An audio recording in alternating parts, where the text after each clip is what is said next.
Hello everybody, my name is Adam. We're in Planet Zoo today and I'm going to show you the top 5 mistakes that a lot of people make when playing sandbox mode. At number 5, we have got not using the sandbox settings. Now, I know this sounds very simple, but not a lot of people actually utilize and benefit from adjusting the sandbox settings.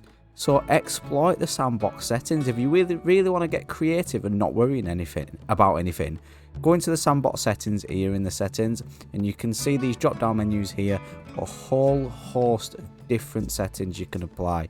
We've got animal settings from animals being able to die, animals being able to mate, overcrowding. You can keep protesters away, animal fights. You can turn all these off if you like to. You can even, quite newly, in one of the most recent updates, you can actually enable escapes or disable escapes. Basically, you can build a habitat and you don't have to worry about your animals escaping. You can just build it for the fun of building it, whether it's to learn or whether it's to just get creative like I do.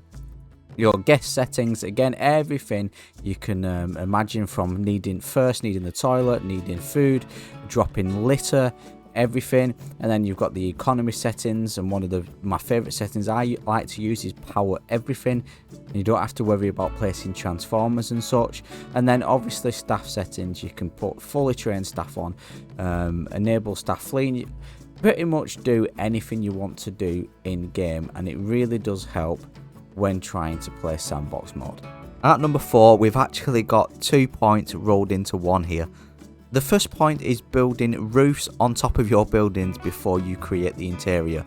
I've done this many times and it really is a pain.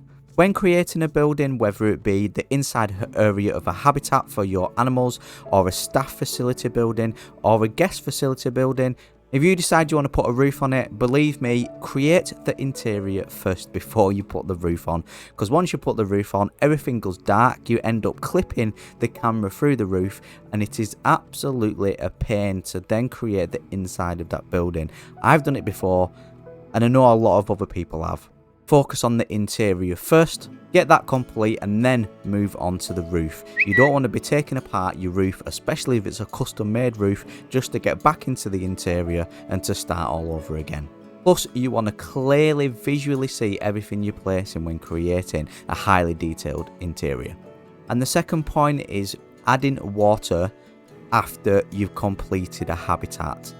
Massive mistake. Water in this game can be really fiddly. It definitely can be alongside paths. If you're adding paths and you're deciding to create a habitat what includes water, it can go downhill very quickly if you've already completed your habitat, and then it says that you cannot place the water, or you cannot place the water at the height that you want it to be. So you really need to think about this, kind of like saving a document. Or do you know when you used to play those old school games and you used to have to press start and save it?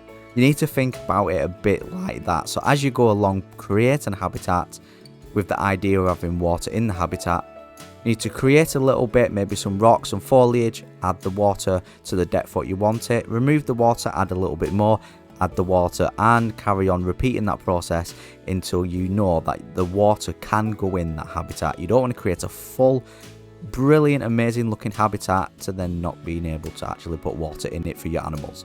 And just a little tip for you, it's much more easier to successfully add water to a habitat if you're using the terrain stamp tool rather than doing it freehand.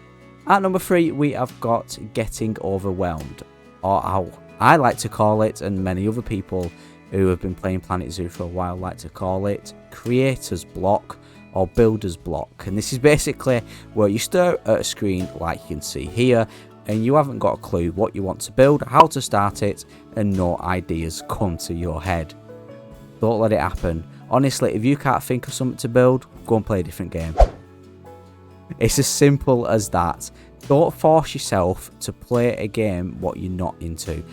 If you've got an idea in your head thinking, right, I want to start a new zoo, but you've got no structural ideas, no reference images, you're going to struggle and you're going to end up looking at a screen like this. I've done it in the past, we've probably all done it in the past. Looking at a screen like this, you'll probably fiddle around with a couple of pieces and then you'll stop and you'll log off and you'll forget about it and you'll get annoyed. just move on to a different game. Once you've got the initial idea, or you've seen a building in real life, or on Google Images, or Pinterest, Instagram, whatever it may be, then jump into it. Get inspiration, start creating. If there's no inspiration, forget about creating. Sounds very simple, and you know, it's not the best of tips, but a lot of people do it. I've done it myself, and honestly, go away and come back to it, and you'll be amazed what a bit of time away from Planet Zoo will do for your creation and your inspiration. At number 2, we have got placing blueprints. Remember, you're in sandbox mode, so enjoy it. If you can't be arsed building something, or you're thinking of a design idea in your head, see if it already exists on the Steam Workshop page, download it, and then place it as a blueprint. Even though I'm a content creator and I like to create stuff myself, even I use some of the blueprints on the Steam Workshop. There's amazing creators out there, absolutely amazing work, and there's so many different, like, look at this barrel. How amazing is that? Now that's 64 pieces, and then 104, that's over 200 pieces, 208 to be precise. I ain't got time to make a barrel. Just download it off the Steam Workshop. Here's another barrel. Here's some seating and canopies. These are just some of the ideas and blueprints I've got. Cars, another thing. Have you really got time to be building individual cars and camper vans and stuff like that for your big projects for your zoo? No. Show the creator a bit of love on Steam Workshop, download it and pop it in your own creations. Honestly, blueprints and being able to use blueprints in Planet Zoo from the Steam Workshop is a massive advantage in sandbox mode. I do it myself. Don't be afraid to use other people's work. That's why they put it up on the Steam Workshop in the first place, so other people can use it. And anything I create or anything on the channel you see me create, I also put on the Steam Workshop page. So if you wish to download anything you see me create or watch any of my videos and see what I create there, it will be on my own Steam Workshop page linked down in the description. And at number 1, we have got spacing and scaling. Now, what do I mean by that? Now, you can see here we've got a lovely little habitat. It is snowing, and we've got quite a creative little custom barrier around this. I created this habitat, by the way. If you want it, it's in the Steam Workshop.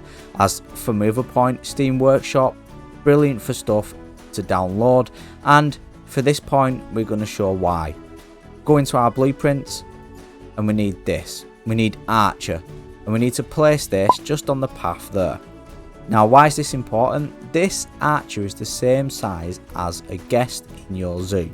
And as you can see, if it was a guest in the zoo, they can just about put their hands at arm's length onto this rope, and they're at eye level length to be able to see comfortably without standing on their tiptoes into the habitat at whatever animal you want to put in the habitat.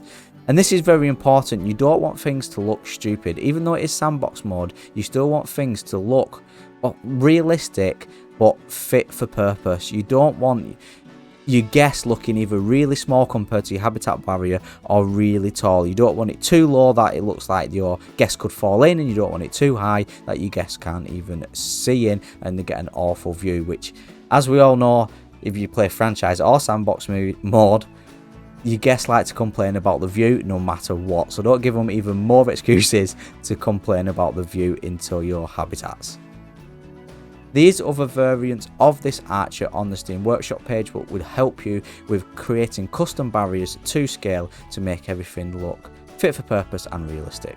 And that's about it for this video, guys and girls. I hope you enjoyed yourself. I hope you learnt something. Hopefully you did. Especially hope that new players have learnt something, because this video is more catered to the new players who are jumping into sandbox mode for the first time. If you're new around here, then hit that subscribe button and that notification bell. Like the button if you enjoyed the content in the video. My name's Adam. I hope you have a wonderful day, and I will catch you in the next Planet Zoo video.